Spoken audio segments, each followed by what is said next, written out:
আবার চলে এসেছি তোমাদের কাছে। আজকে আমি বানাচ্ছি নিরামিষ কাঁচা কলার রেসিপি।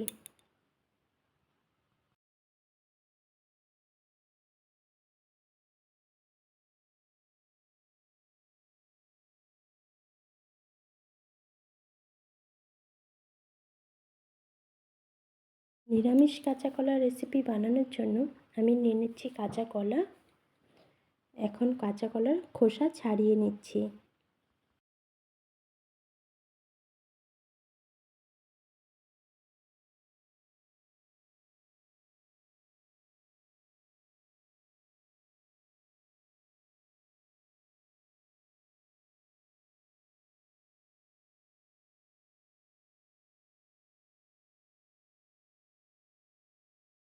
কাঁচা কলার খোসা ছাড়ানো হয়ে গেছে, এখন কেটে নিচ্ছি।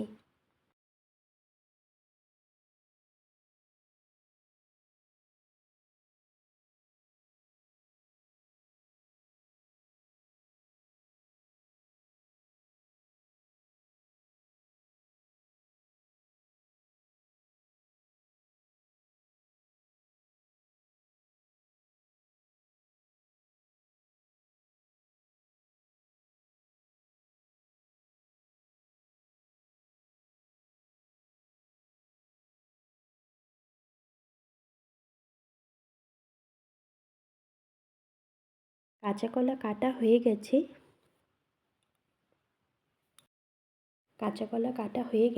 কাঁচা কলা ভিজিয়ে রাখার জন্য নিয়ে নিচ্ছি জল। জলে দিয়ে দিচ্ছি হলুদ গুঁড়ো। এখন দিয়ে দিচ্ছি কেটে রাখা কাঁচা কলা।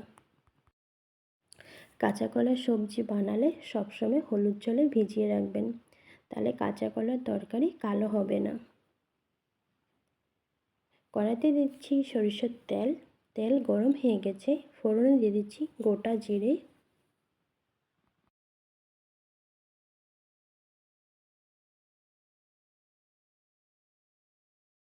এখন দিয়ে দিচ্ছি কেটে রাখা কাঁচা কলা।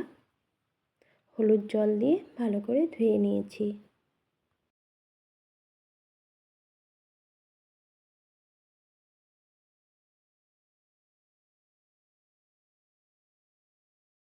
কাঁচা কলা সামান্য একটু ভেজে নিচ্ছি।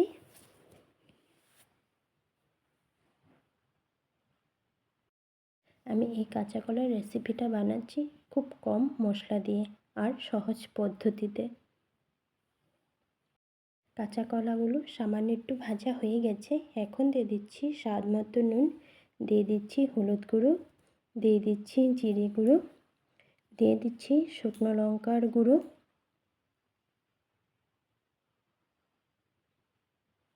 দিয়ে দিচ্ছি সামান্য একটু জল। এখন কাঁচা কলা মশলার সাথে খুব ভালো করে ভেজে নিচ্ছি। জানেন তো আমি জলটা কেন দিয়েছি? যেন মশলাটা পুড়ে না যাক। এমনি ভাজলে মশলাটা পুড়ে যেতে পারে, এর জন্য দিয়ে দিচ্ছি সামান্য একটু জল। কাঁচা কলা মশলার সাথে ভাজা হয়ে গেছে। ঝালের জন্য দিয়ে দিচ্ছি কাঁচা লঙ্কা। আবারও কিছুক্ষণ ভেজে নিচ্ছি।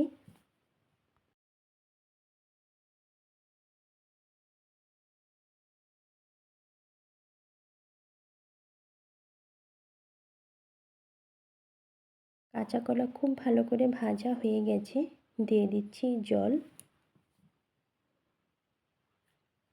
ঝোল ভালো করে ফুটিয়ে নিব। আপনাদের এই কাঁচা কলার রেসিপি কেমন লেগেছে অবশ্যই আমাকে কমেন্টে জানাতে কিন্তু ভুলবেন না। আপনাদের যদি আমার এই রেসিপি ভালো লেগেছে, লাইক, কমেন্ট, সাবস্ক্রাইব করে দিও। সাবস্ক্রাইব করে আমার পাশে থেকো। কাঁচা কলার রেসিপি হয়ে গেছে, এখন নামিয়ে নিব।